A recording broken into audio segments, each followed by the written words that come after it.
Sa lahat ng vendors o maninindang Pilipino, may boses na tayo sa Kongreso. Tandaan, Vendors Party List! Vendors Party List! Ang kasangga natin sa Kongreso. Saan ka ba? Sa Vendors Party List na.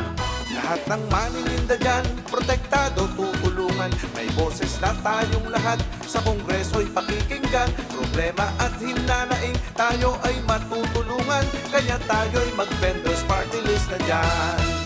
Kahit ano ang tinda nyo, kahit naglalako kayo, pero'y balot at chicharon, kahit gulaman at sago, mag-iisda, magkakarne, kahit maggugulay kayo, kakampi nyo ang Vendors Party List na to. Good morning po sa lahat po ng ating minamahal na Tiga Santa Rosa sa pangunguna po ng ating masipag na Mayor Arlene Arcillas, Vice Mayor Arnold Arcillas, at sa kanyang mga konsehales, at siyempre kay Congressman Dan Fernandez. Maraming salamat po sa pagkakataong ito na makapagsalita sa inyong harapan. Kasama po namin ang nag-iisang Tita Malulipana ng Vendors Party List. Yes, palakpakan po natin. At siyempre po, kasama po natin ang Diwata Pares. Maraming salamat po sa pagpapaunlak ninyo na makasama namin kayo.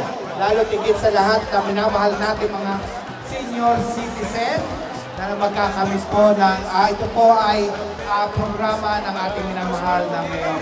Muli po mula sa amin sa Vendors Party List, isang magandang umaga po sa inyong lahat. Magandang umaga po sa Mayor.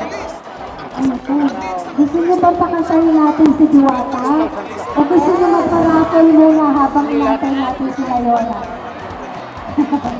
Ano pa po? Question and answer na lang muna. No?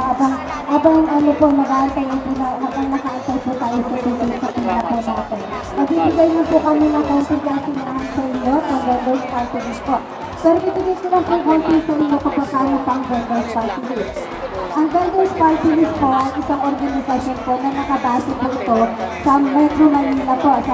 Pero po, ang nasasakupan po nito ay nationwide naman po. Actually buong Pilipinas po. Ang nire-represent po ay ang maninindang Pilipino. Ang nire-represent po namin ay lahat po ng maninindang, lahat po ng kailangan niyo po, may problema po kayo, pwede niyo po kami lapitan. Okay po, ang una po namin, ang una namin advokasya. So, ang number one yung pagbibigay puhunan. At pangalawa natin advokasya ay magkaroon ng legal assistance sa lahat po ng miyembro. So, lahat po kayo, pwede po, pag may mga problema po kayo sa legal, pwede po kayo makapag-usap doon. So, siyempre may ipapawin natin dito po sa Santa Rosa. Pangatlo po, syempre, yung katulad po nito, medical assistance po, ng PhilHealth, no? Number one po talaga, na mahalaga po ng miyembro kayo ng PhilHealth. Napaka-importante nito kasi una, magagamit nito pag hospitalization po sa ma-hospital kayo. Malaking bagay po ito. Okay, pang-apat po, magkakaroon din po tayo syempre ng scholarship program, magkakaroon din tayo syempre ng training at seminar. Ayan, maraming salamat po, Madam Manolipana. Alam niyo po ba, kaya po ako nandito, dahil siyempre nandito po yung aming founder, yung Ma'am Malo, founder po ng mga vendors, dahil isa po ng vendors, diba, nakakala po ako bilang isang maninda, na kung saan ako na po ang buhay na magpapatunay sa inyo kung paano po ako natulungan ng founder ng vendor natin na silang Manolipana. Dahil para po sa hindi nakakakilala sa akin, ako po sa Diwata Paris, ang isang trend na nakailan sa social media, ang Diwata Paris, at ito po ako sa natutulungan talaga ni Madam Manolipana para po sa ating pang-araw-araw na ginagawa sa ating Diyos sa katulad po ng puhulan. Kaya yung lahat po ng sinabi niya ay po talaga nakakatulong talaga. Sa kasi po dati ang tindahan ko po ay isantan ako sa Sigarillo Quintila. Tapos ngayon po, sa kalsada lang ako dati. Tapos ngayon may 2 pisto na ako na malalaki. Tapos meron na po ako 10 na franchising ng Diwata Paris. Sa tulong na din po yan ni Madam Manolipana. Kaya po, pinipinto ko sa inyo to dahil para ma-expand kayo. At dati lang po ako construction worker na kung saan nagsipag lang po talaga ako dahil sa kasipagan ko sa resulta ng buhay.